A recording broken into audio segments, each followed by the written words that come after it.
Siç përcjell Enes ibn Maliku, kur hinte muaji Rexhep, i dërguari i Allahut sallallahu alaihi wasallam lutej kështu: Zoti ynë, na i beko muajt Rexhep dhe Shaban dhe na mundso të arrijmë muajin Ramazan. Sipas asaj që transmeton Ebu Hurajre, i dërguari i Allahut sallallahu alaihi wasallam ka thënë: Ju erdhi muaji Ramazanit. Allahu Gjeleshanuhu e ka bërë fars agjërimin në këtë muaj. Në këtë muaj hapen dyert e qiellit, xhenetit, ndërsa mbyllen dyert e xhenemit dhe djajve të tërbuar u vijnë pranga. Sipas asaj që transmeton Ebu Hurajre, i dërguari i Allahut sallallahu alaihi wasallam ka thënë: Në rast se ruani nga mëkatet e mëdha, 5 kohët e namazit, namazi i xumas deri në xuman tjetër dhe agjërimi i Ramazanit deri në Ramazanin tjetër, janë pretekst për faljen e mëkateve të bëra mes tyre. Me shpërnguljen në Medinë, nisën të themeloheshin institucionet e vetë fesë islame. Pas ndërtimit të Mesgjidun Nebeviut, jeta në Medinë, në udhëzimin e shpalljes hyjnore, vazhdonte të zhvillojë brenda tërësisë besim veprim. Kishte vetëm 18 muaj që pejgamberi sallallahu alaihi wasallam kishte ardhur në Medinë. Pak kohë më parë, Allahu i Lartëmadhërisëm nëpërmjet shpalljes kuranore e kishte ndëruar kiblen nga Mesgjidul Aksaja drejt Qabes. Këtëherë, në muajin e 8 sipas kalendarit hijri, gjithsesi në muajin Shaban, zbritën ajetet në vijim dhe nëpërmjet tyre bëhet fars agjërimi muajit të Ramazanit. O besimtar, ju është urdhëruar agjërimi, ashtu siç u urdhërua atyre para jush, që do mund të ruani nga të këqijat. Agjërimi zgjat disa ditë, por nëse ndonjëri prej jush është i semur ose duke udhëtuar, le të agjëroj aq ditë se i ka prishur në ditët e tjera pas. Ata që kanë vështirësi për të agjëruar, duhet të ushqejnë si shpagim nga një të varfër për çdo ditë agjërimi. E nëse ndonjëri i jep më shumë se kaq, kjo është edhe më mirë për të. Por agjërimi juaj është më i dobishëm në qoftë se e dini. Muaji i Ramazanit është muaji në të cilën ka zbritur Kurani, udhërrëfyes për njerëzit, plot me shenja të qarta për rrugën e drejtë dhe dallues i së mirës nga e keqja. Pra, kushdo nga ju që arrin këtë muaj, le të agjëroj. Sa i përket atij që është i semur ose atij që gjendet në udhëtim e sipër, le të agjëroj më vonë, aq ditë sa nuk i ka agjëruar. Allahu dëshiron t'ju lehtësoj dhe jo t'ju vështirësoj. Ai dëshiron që të plotësoni numrin e ditëve të agjërimit dhe që ta madhroni Allahun. Falënderimi i takon Allahut Xhaleshanuhu, Zotit të gjithë botëve, krijuesit të gjithësisë, krijuesit ton i cili na ka udhëzuar në rrugë të drejtë. Salavatet dhe selamet e përzemërta qofshin mbi shpirtin e Muhamedit alayhi salatu wassalam, familjes së tij, shokëve të tij dhe gjithë atyre që e pasojnë rrugën e tij deri në ditën e gjykimit. Të nderuar vëllezër, agjërimi i muajit të Ramazanit. Agjërimi është një adhurim i madh, adhurimi i dytë më i madh në Islam, me njëherë pas namazit. Është adhurim i veçantë, është adhurim i sinqeritetit.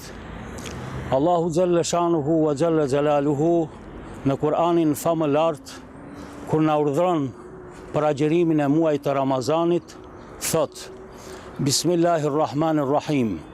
Ja eyyuhalladhina amanu kutiba alaykumus siyamu kama kutiba alal ladhina min qablikum la'allakum tattaqun. O ju që keni besu, u është bë obligim juve agjërimi ashtu siç ishte obligim edhe për ata popuj që ishin para jush, që ju të bëheni të devotshëm. Pra në këtë ajet Allahu Xhaleshanuhu na urdhëron për të agjëruar muajin e Ramazanit. Agjërimi muajit të Ramazanit është obligim i domosdoshëm për çdo besimtar dhe besimtare muslimane që është në moshën madhore, që është i mençur, pra që i plotson kushtet për të agjeruar. Agjerimi ka vlera dhe dobi shumë të mëdha. Ajetin që citova në fillim tregon për vlerën e agjerimit. Qëllimi kryesor i agjerimit të muajit të Ramazanit është, pra në fund të ajetit si e përmend Zoti, la'allakum tattaqun, që ju të bëheni të devotshëm.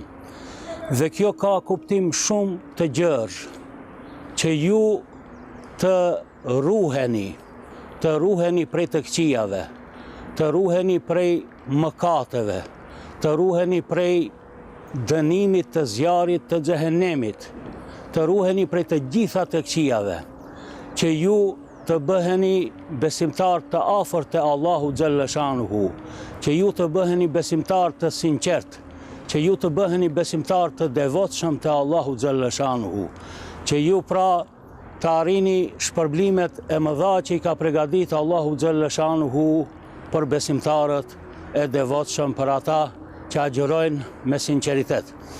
Agjerimi është një adhurim i veçantë, adhurim i sinqeritetit. Kjo do të thotë se agjerimi bëhet vetëm për hir të Allahu xhalla shanuhu wa xhalla xjalaluhu. Kemi një hadithi kudsi ku Allahu xhalla shanuhu thotë: çdo vepër e birit të Ademit që e bën njeriu, pra e bën për vete, përveç agjerimit. Agjerimin e bën për mua dhe unë do ta shpërblej për të.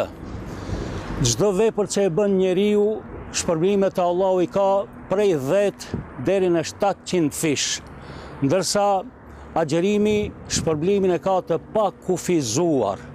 Pra kur thot Allahu se e bën për mua dhe unë do ta shpërblej për të, do të thotë se e merr përsipër Allahu xhalla shanuhu shpërblimin e agjerimit.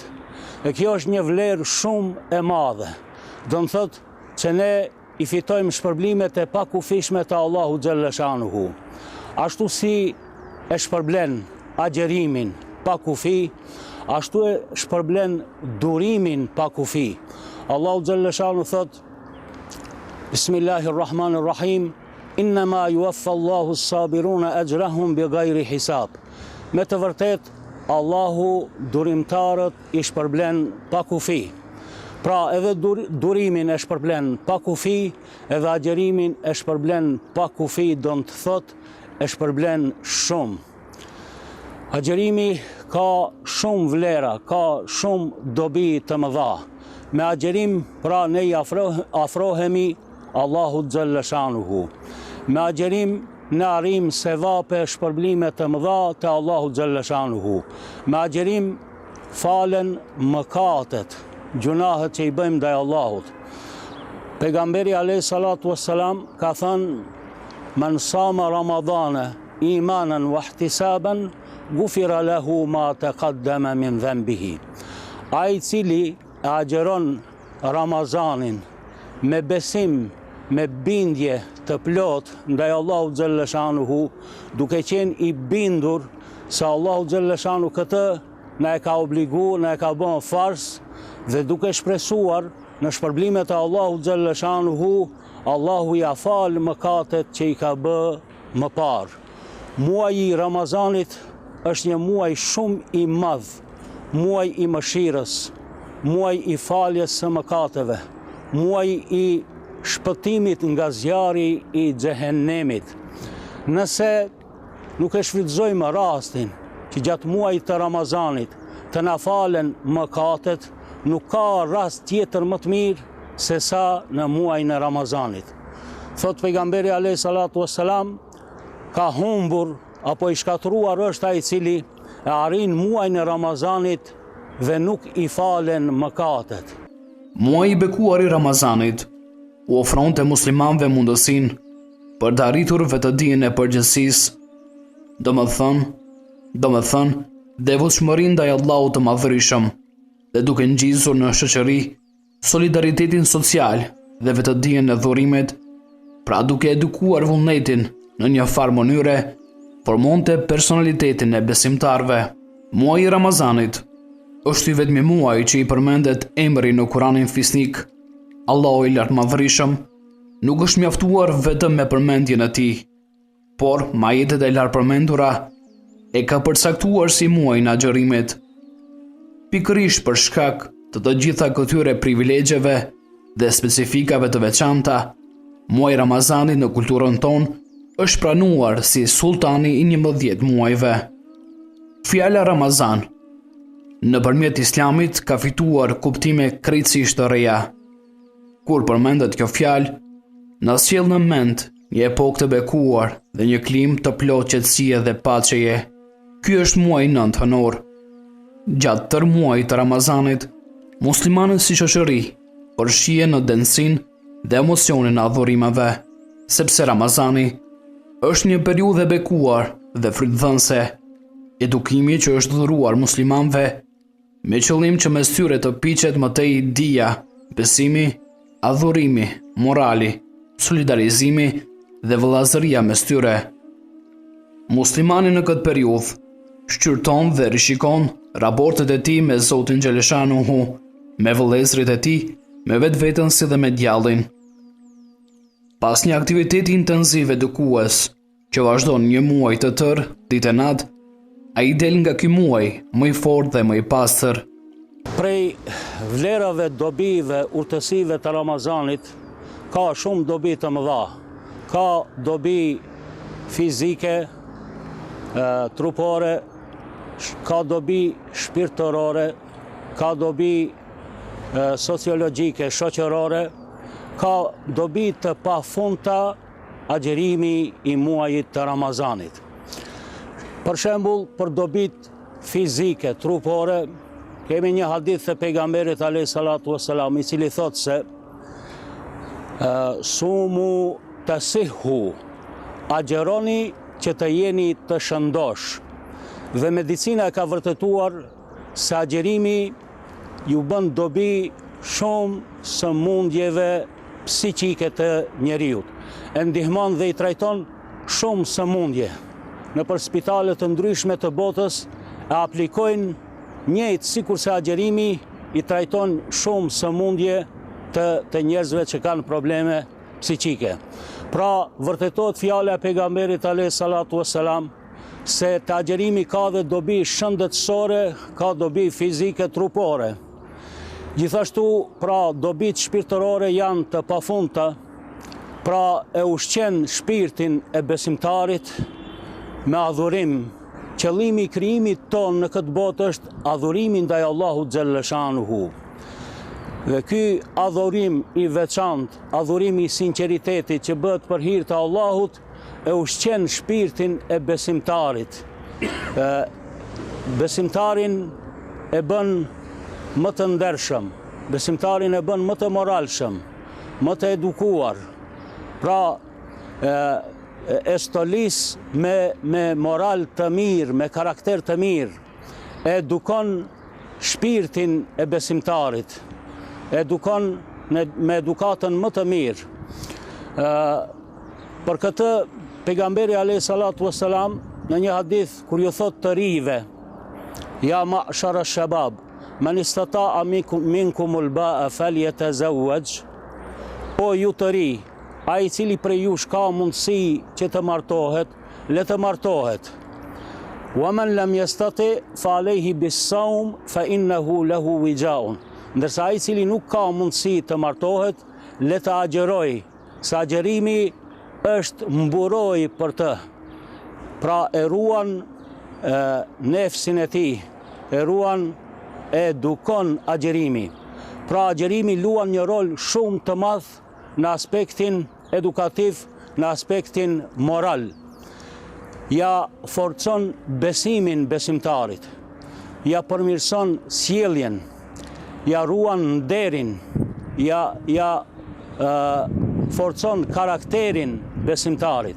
Agjerimi ka dhe shumë dobi të tjera, ka shumë vlera të tjera, që po të mundohemi ti numrojmë, pra janë të shumë të dobit. ne agjerojmë për të arrit knatësinë e Allahut xhalla shanuhu wa xhalla xjalaluhu, për të praktikuar urdhnin e Allahut xhalla shanuhu wa xhalla xjalaluhu. Çdo herë kur praktikojmë urdhnat e Allahut xhalla shanuhu, te çdo urdhër i Zotit, aty ka vetëm urtësi, ka dobi të pafundta, ashtu edhe te agjerimi. Kur themi se agjerimi është adhurim i sinqeritetit, është shumë e rëndësishme të kuptohet se agjerimi bëhet vetëm për hir të Zotit xhalla shanuhu. Dhe njeriu, edhe pse ka mundësinë, pra që ta prish agjerimin, mos ta shoh askush, të mbyllet brenda në shtëpi, të lëshoj perdet, të ha dhe të pi, po nuk e bën këtë sepse agjeron për Zotin xhalla shanuhu. Andaj ky quhet adhurimi i sinqeritetit. Dhe prej vlerave dobive të agjerimit është se na mëson sinqeritetin, na edukon të jemi të sinqert në çdo vepër, në çdo punë që bëjmë për hir të Zotit xhalla shanuhu. Kjo është shumë e rëndësishme kur i bëjmë punët për të arritur kënaqësinë e Allahut xhalla shanuhu wa xhalla xjalaluhu. Ato vepra i don Allahu xhalla shanuhu. Pra e para që qëllimi është i pastërt, i sinqert, dhe dyta që bëhen sipas rregullave që i ka caktuar Allahu xhalla shanuhu. I dërguari i Allahut sallallahu alaihi wasallam në lutjet e tij e shprehte hapur dëshirën e tij për të arritur muajin e Ramazanit, siç përcjell Enes ibn Maliku, kur hynte muaji Rexhep, i dërguari i Allahut sallallahu alaihi wasallam lutej kështu: Zoti ynë, na i beko muajt Rexhep dhe Shaban dhe na mundso të arrijmë muajin Ramazan. Gjithashtu i dashuri pejgamberi ynë, nëpërmjet këshillave që jepte para muajit Ramazanit, i përgatiste mendjet dhe zemrat e shokëve të tij për këtë muaj të çmuar. Kështu, në një rast i pati përmbledhur me këto fjalë cilësitë dhe vlerat e muajit të Ramazanit. Ju erdhi muaji i Ramazanit. Allahu xhalla shanuhu e ka bërë fars agjerimin në këtë muaj. Në këtë muaj hapen dyert e qiellit xhenetit, ndërsa mbyllen dyert e xhenemit dhe djajve të turbuar u vjen pranga. I nderuari pejgamberi ynë, në ditën e Ramazanit lexonte shumë Kur'an dhe i shtonte bamirësitë të mirat. Gjibrili sallallahu alaihi wasallam deri në fund të Ramazanit çdo natë vinte te ai dhe pejgamberi sallallahu alaihi wasallam lexonte Kur'an, ndërsa Gjibrili dëgjonte. Ky lexim dhe sot e kësaj dite përbën bazën e traditës tonë që praktikohet në xhamitë tona të leximit të Kuranit ballë për ballë, që quhet mukabele. Sipas asaj që përcjell Ebu Hurajra radiallahu anhu, i dërguari i Allahut sallallahu alaihi wasallam, pa dhënë ndonjë urdhër specifik, i këshillonte dhe i inkurajonte njerëzit që t'i shfrytëzojnë netët e Ramazanit me adhurime të ndryshme.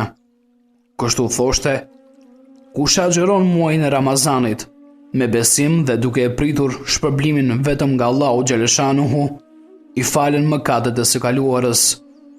Ndërsa 10 ditëve të fundit të Ramazanit u kushtonte rëndësi të veçantë, hynte në itikaf në mesgjidin e lumturisë dhe tërë kohën e kalonte me adhurime dhe lutje ndaj Allahu xhalla shanuhu. Kjo praktike Muhamedit sallallahu alaihi wasallam ka vazhduar derisa i ka ndëruar jetë, ndërsa çdo vit qëndronte në itikaf nga 10 ditë.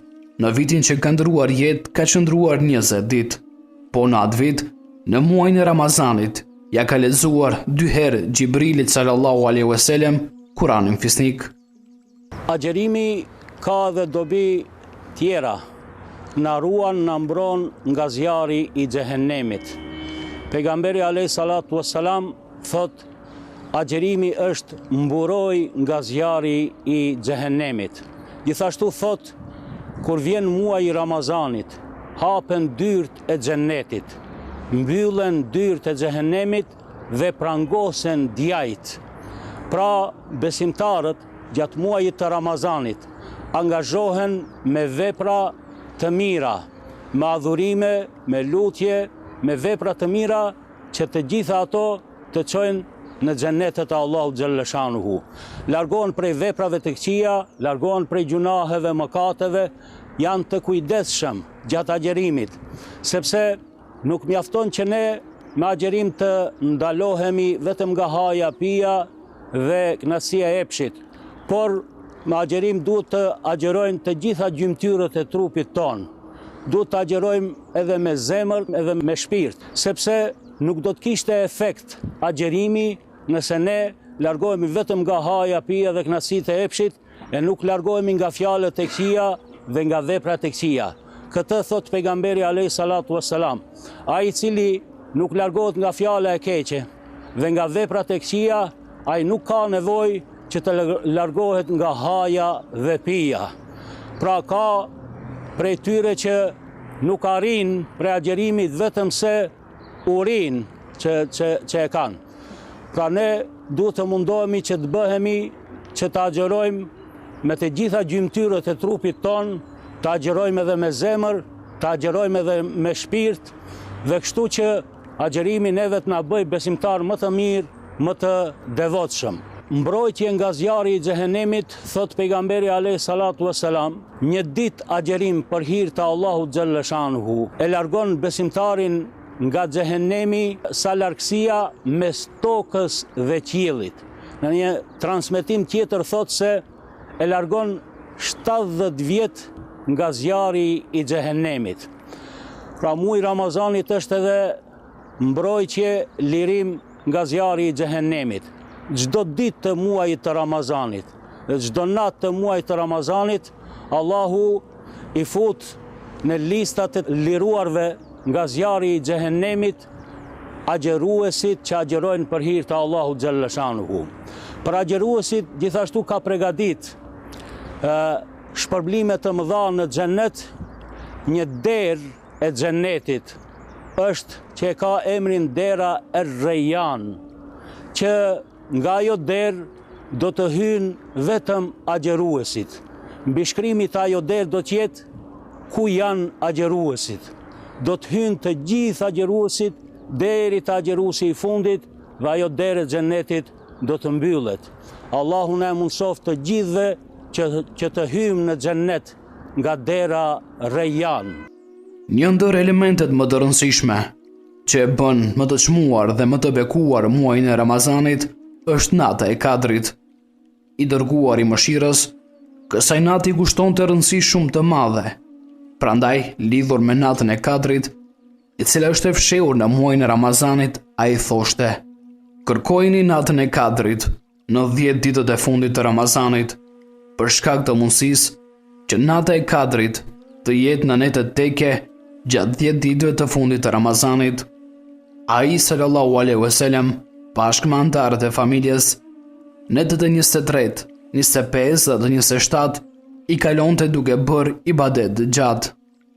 I dërguari Allahut sallallahu alaihi wasallam i thoshte sahabëve që të jepnin sadakatul fitrin dhe u kërkonte që ta kryenin këtë obligim para se njerëzit të shkojnë në namazin e Bajramit. Gjithashtu sadakan e dhuruar në muajin e Ramazanit e konsideronte më të vlefshme. Pejgamberi ynë sallallahu alaihi wasallam gëzimin e kalimit të periudhës së mëshirës një mujore me adhurime dhe lutje e festonte bashkë me shokët e tij në ditët e Bajramit. Ai para se të shkonte në namazin e Bajramit, merrte gusull dhe shkonte në namaz xhah nëpërmjet një rruge të ndryshme. Bajramin e priste me tekbire dhe teklile.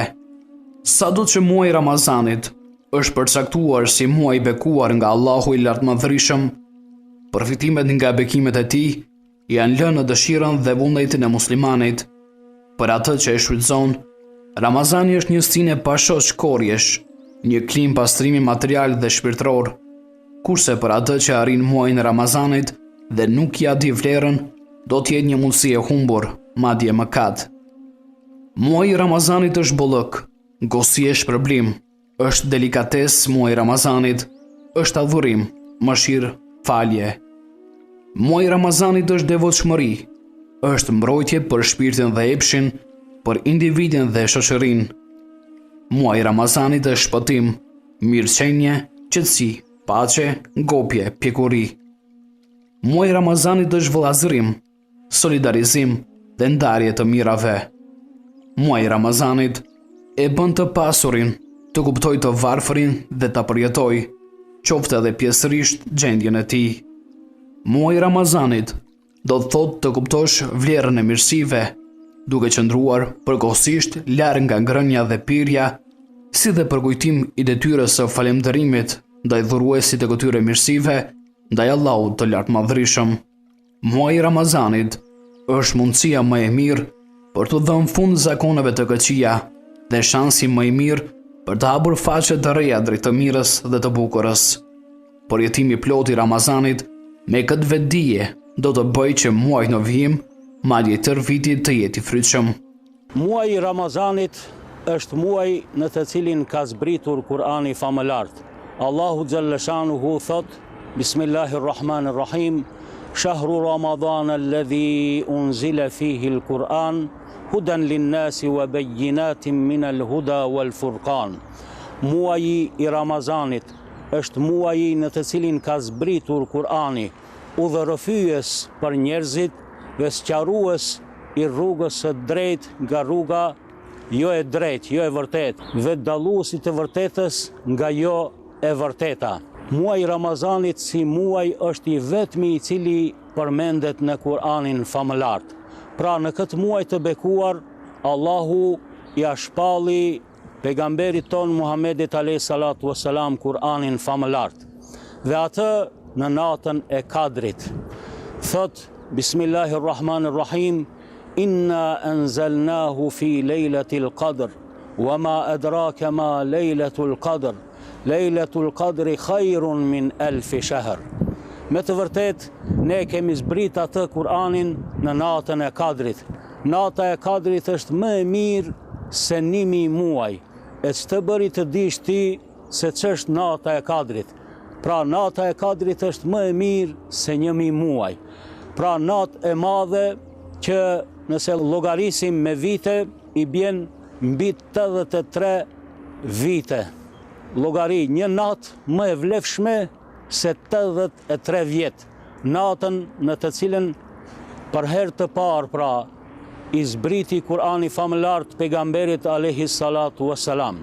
Dhe ne në shenjë falënderimi ndaj Allahu xhalla shanuhu që neve na e shpalli Kur'anin, ja shpalli Muhammedit alayhi salatu wassalam Kur'anin, dhe në shenjë falënderimi që neve na e dërgoi Muhammedin alayhi salatu wassalam si pejgamber, i cili është mëshirë për gjithë botrat, ne pra këtë muaj e agjerojmë dhe adhurojmë Allahun xhalla shanuhu wa xhalla xjalaluhu. Muaji i Ramazanit pra është muaji më i madh i vitit, muaji i leximit të Kur'anit. Pra muaj në cilin ka zbrit Kur'ani, leximi i Kur'anit i ka shpërblime e mëdha. Edhe agjerimi, sipas hadithit të pejgamberit alayhi salatu wassalam, edhe agjerimi, edhe Kur'ani në ditën e gjykimit do të ndërmjetësojnë për besimtarin. Kur'ani do të thotë: o Zot, e kam larguar nga gjumi, andaj më lejo që të ndërmjetësoj për të. Agjerimi do të thotë: o Zot, e kam larguar nga haja, e kam larguar nga pija, e kam larguar nga kënaqësitë e epshit, më lejo që të ndërmjetësoj për të. Dhe Allahu xhalla shanuhu do t'i lejoj që të ndërmjetësojnë për besimtarin. Dhe është Allahu që agjerimi, gjithashtu edhe Kur'ani, edhe për ne të jenë ndërmjetësues në ditën e gjykimit. Muaji i Ramazanit është bindje, mirësi dhe afrim. Afrim tek Allahu i lartëmadhërisëm. Është një periudhë qetësie në të cilën hapen dyert e xhenetit, mbyllen dyert e xhehenemit, lidhen shejtanat dhe në shoqëri bie shkalla e krimit dhe problemeve të ndryshme. Është një shkollë ku zbatohet një program i ngjeshur mujor, ku edukohen dëshirat dhe vullneti i njeriut dhe nëpërmjet të cilit mëson rrugët e devotshmërisë, falënderimit dhe përsosmërisë. Ramazani është qytetërim, është një botë kuptim, nuk është thjesht një muaj në të cilën frenohet epshi ynë. por është një mobilizim intensiv, ku kujton dhe mbron të varfërit, nevojtarët, të pastrejët, të urriturit, vonjakët, të dëshpëruarit e të braktisur. Dhe si të gjitha ditët e numëruara, edhe këto ditë gëzimi kalon shumë shpejt. Për muslimanin i cili nuk e di se sa muaj të Ramazanit do të përjetoj, namazi i fundit i teravis, syfiri i fundit dhe iftari i fundit shndrohen në një trishtim ndrythës. Shfrytëzoj rastin që të gjithë besimtarëve musliman në vend dhe jashtë dhe kudo që janë, t'ua bëj për hajër muajin e bekuar të Ramazanit, duke ju uruar shëndet të plot, duke ju uruar mirësi e begati, duke ju uruar që agjerimin Zotit të gjithëve të na e pranon, lutjet të gjithëve të na i pranon, Allahu të jetë i kënaqur me të gjithë ne. Ramazani përcillet me fjalët: Elveda ya shehri Ramazan, lam të mirë o muaj Ramazanit, të kënduara nga fëzlarët dhe zë bukur në xhami. Besimtarët i thonë lam të mirë këtij muaji, me shpresën se janë pastruar, janë mbrojtur nga mëkatet dhe kanë fituar shpërblime nga njëra anë, dhe me shqetësimin se a do të arrijnë Ramazanin e ardhshëm nga ana tjetër.